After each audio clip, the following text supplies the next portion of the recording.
दो ही अवतार भगवान जी के पूर्णावतार हैं, राम और श्री कृष्ण। ऋषियों ने पूछा, बोला प्रभु आप हमें ये बताएं कि ये भागवत की कथा धरती के ऊपर उतरी कब, कहां से जन्म हुआ भागवत की कथा का। सुनो ऋषियों, जहां पे महाभारत की समाप्ति, जहां पे महाभारत की समाप्ति, वहीं से श्रीमद् भागवत महापुराण कथा का जन्म हुआ। भगवान सुत जी कहते हैं, द्वापरे समनु प्राप्ते भगवान बदरायण। जब द्वापर युग की समाप्ति और कलयुग का प्रारंभ हुआ, उसी समय पराशर के तेज से दासराज की कन्या सत्यवती के गर्भ से वेद व्यास जी का जन्म हुआ। और वही वेद व्यास उपनिषद लिखे, श्रीमद् भागवत महापुराण लिखे, और बड़े भारी त्रिकालज्ञ, बड़े ज्ञानी थे महाराज वेद व्यास जी। सम्य प्रास में जाकर के मन में निश्चय कर लिया कि अब हरि गुण गाने की बारी है। तो महाराज सबसे पहले भगवान जी को पाया कैसे जाता है, अपने हृदय में भक्ति रानी का दर्शन किया। भगवान जी को पाने का केवल एक ही सरल रास्ता है कि हम उनसे प्रेम करना सीख जाएं। हम भगवान जी से प्रेम करना सीख गए, भगवान जी को पा लिया। पाना हो गए प्रभु को, पाना हो गए प्रभु को, तो बस प्यार में मिलेगा। पाना हो गए प्रभु को, पाना हो गए प्रभु को, तो बस प्यार में मिलेगा। पाना हो गए प्रभु को, कण कण में ढूंढो सारे, कण कण में ढूंढो सारे, संसार में मिलेगा। पाना हो गए प्रभु को, पाना हो गए प्रभु को, तो बस प्यार में मिलेगा। पाना हो गए प्रभु। भगवान जी को पाना हो तो केवल प्रेम करना परमात्मा से सीख जाओ। समझ लो कि भगवान जी को पा लिया। भगवान जी को पाने का ये मतलब नहीं है कि हम मंदिर में जा रहे हैं और अपना बड़प्पन दिखा रहे हैं, अपनी पॉकेट से जो भी कुछ है। अरे 10 रुपए चढ़ाए नहीं और अपना अभिमान दिखाता है। पॉकेट से, अपनी जेब से 10 रुपए निकाले परमात्मा के लिए, ये क्या प्रेम हुआ? कौन कह सकता है इसको कि प्रेम? हम 2000 का नोट भी परमात्मा को चढ़ावा भी चढ़ा देते हैं, लेकिन उसका मतलब ये नहीं है कि भगवान हमारे रुपए से बिकने वाले हैं। लेकिन भक्तों के हाथों बिक जाते हैं भगवान। भक्तों के हाथों जरूर बिकते हैं मेरे परमात्मा, लेकिन अभिमान से भगवान जी को पाना चाहे तो परमात्मा हमारे से भले ही चाहे 2 अंगुल दूर रहे, लेकिन हमारे से दूर रहते हैं। ये बिल्कुल सत्य है, ये बिल्कुल सत्य है। महाभारत के बाद महाराज श्रीमद् भागवत महापुराण को लिखने के लिए बैठ गए, और महाभारत की समाप्ति 18 दिन तक की महाभारत का युद्ध चला। 11 अक्षौणी सेना कौरवों के पक्ष में और 7 अक्षौणी सेना पांडवों के पक्ष में खड़ी है। अंतिम दिन की लड़ाई कुंती पुत्र भीम और गांधारी पुत्र दुर्योधन के बीच में ये लड़ाई लड़ी गई महाराज। और भीम ने अपनी प्रतिज्ञा पूर्ण करते हुए मानो ये सौगंध खाई कि मैं जब तक इसको धराशायी न कर दूं, इसकी जंघाओं को ना तोड़ दूं, तब तक मैं चैन की निद्रा नहीं सो सकता। मैं नहीं सोऊंगा चैन की निद्रा। ये कसम खा ली थी महाराज उन्होंने। मानो आखिर जब धराशायी होने की उन्होंने सौगंध खाई, युधिष्ठिर चक्रवर्ती सम्राट बने। युधिष्ठिर चक्रवर्ती सम्राट बने। यहाँ महाविनाश केवल द्रौपदी के आत्म सम्मान की रक्षा करने के लिए हुआ। ध्यान देना, 3 ही कारण होते हैं महाभारत के। वो 3 कारण कौन कौन से? हर घर में महाभारत होता है, सोचो आप, हर घर में महाभारत होता है। ऐसा कोई घर नहीं जहाँ पे महाभारत नहीं होता।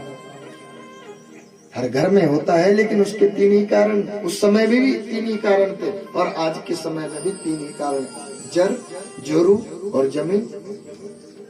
जर मानो अपनी कमाई का कमाया गया धन, माता पिता। आजकल भी लड़ाई है, उसके पीछे ध्यान देना। माता पिता, पिताजी अगर गवर्नमेंट जॉब में है, सरकारी नौकर है, मानो बच्चे 2 हैं, बालक 2 हैं, पुत्र 2 हैं, तो वो आपस में लड़ेंगे। क्योंकि अगर ज्यादा पिता छोटे पुत्र के साथ जाता है गाड़ी में बैठ करके, तो वो सोचेगा, बड़े वाला सोचेगा कि बस तेरे तक खाई थे सारे पैसे। बड़े के साथ जाता है तो छोटा सोचेगा कि। और माता पिता भी एक को ही दे रहे हैं, मुझे नहीं दे रहे कुछ। वो एक को ही दे रहे, मुझे कुछ नहीं दिया। फिर आपस में घर में लड़ाई हो गई, भाई भाई में झगड़ा हो गया। जहां सुमति तहां, जिस घर में आपस में भाई भाई में लड़ाई झगड़ा होता है,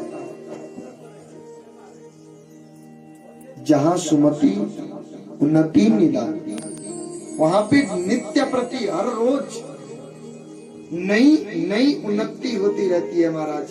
जहां कुमति तहां विपत्ति निदान। जहां पे भाई भाई में झगड़ा होगा आपस में, एक दूसरे के आंगन में जाने से, अरे भैया कोई चीज ही गिर गई, हमारी कोई वस्तु ही गिर गई, तो वहां जाने से कतराएगा, तो समझ लेना ना एक सुखी रहेगा ना दूसरा सुखी रहेगा। जहां कुमति तहां विपत्ति निदान। वहां पे नई विपत्तियां रोज की, नया सूरज नई विपत्ति लेकर के आएगा महाराज। और महाराज क्या हुआ? आत्म सम्मान की रक्षा के लिए द्रौपदी के पीछे ये महाभारत रचा गया। ध्यान देना, जर जोरू जमीन के पीछे झगड़ा, जोरू के पीछे झगड़ा, और अपनी कमाई के पीछे झगड़ा, एक अपने घर की जो संपत्ति है उसके पीछे झगड़ा। बस यही महाभारत के मुख्य 3 कारण है महाराज। क्योंकि सतयुग में तारा के पीछे, त्रेता में माता सीता के पीछे, और द्वापर में द्रौपदी के पीछे झगड़ा। युधिष्ठिर द्यूत क्रीड़ा करने के लिए, खेलने के लिए चले गए। द्यूत मानो जुआ खेलने के लिए चले गए, अपना सर्वस्व हार गए। जो भी कुछ था उनके पास, वो सब कुछ हार गए। अपने भाइयों को भी हार गए।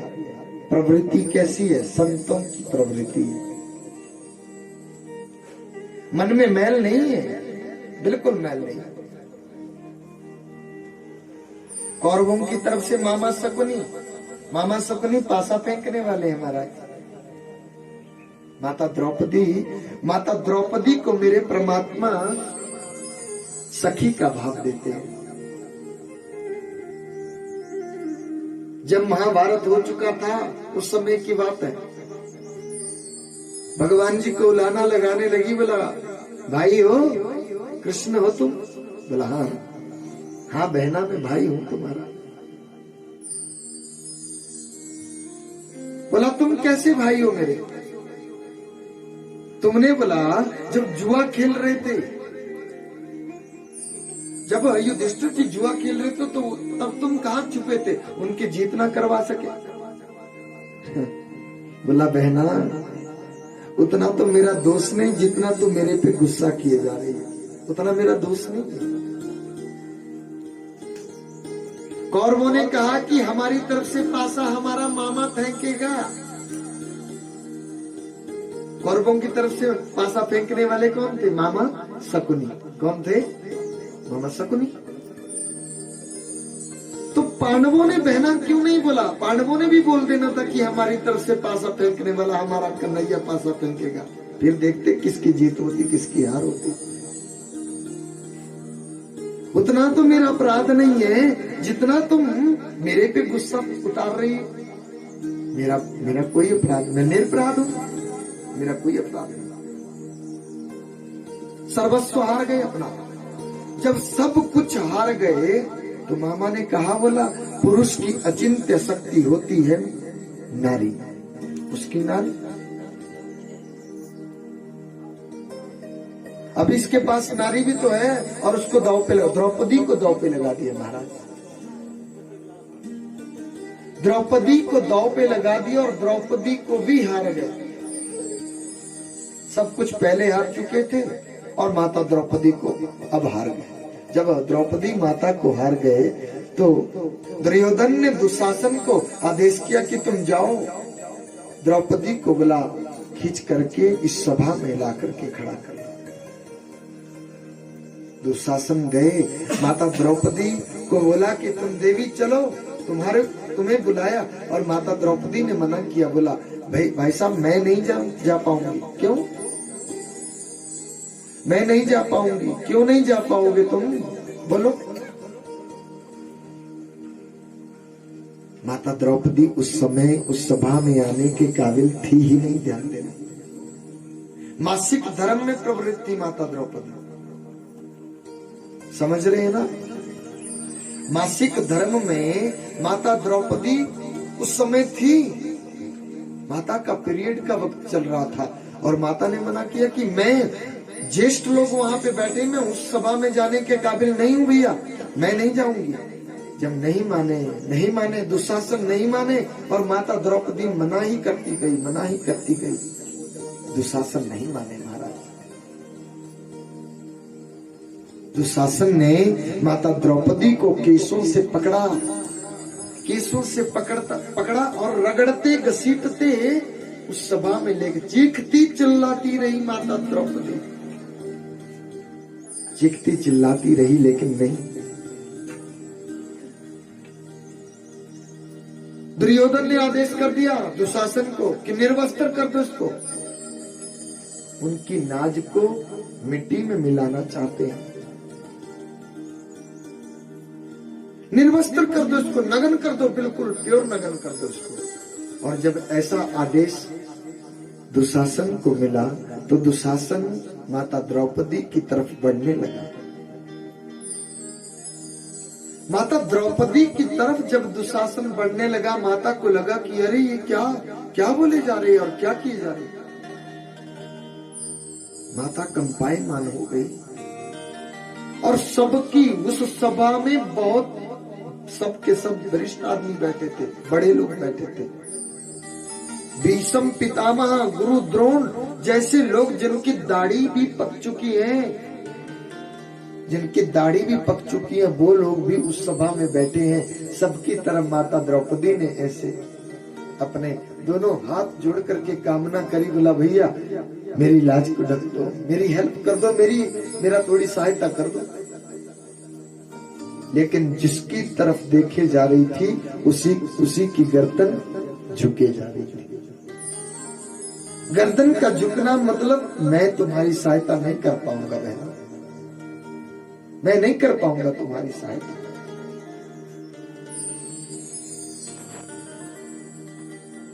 सबकी तरफ नजर घुमाई, किसी से ये नहीं बन पड़ा। और धीरे धीरे दुशासन माता द्रौपदी के पास पहुंचे और उनके चीर पे हाथ डाल दिया, उनकी साड़ी पे हाथ डाल दिया और साड़ी को खींचने लगे।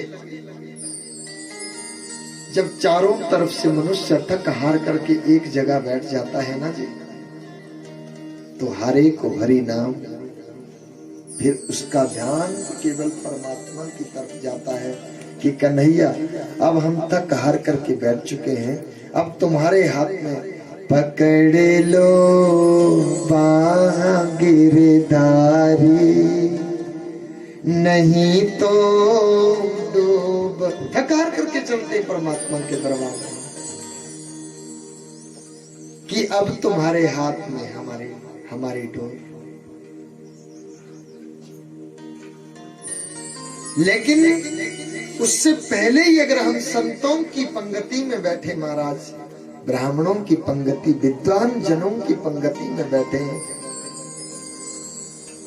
सुख में सुख दुख में सुमिरन सब करे, दुख सुख में करे न को,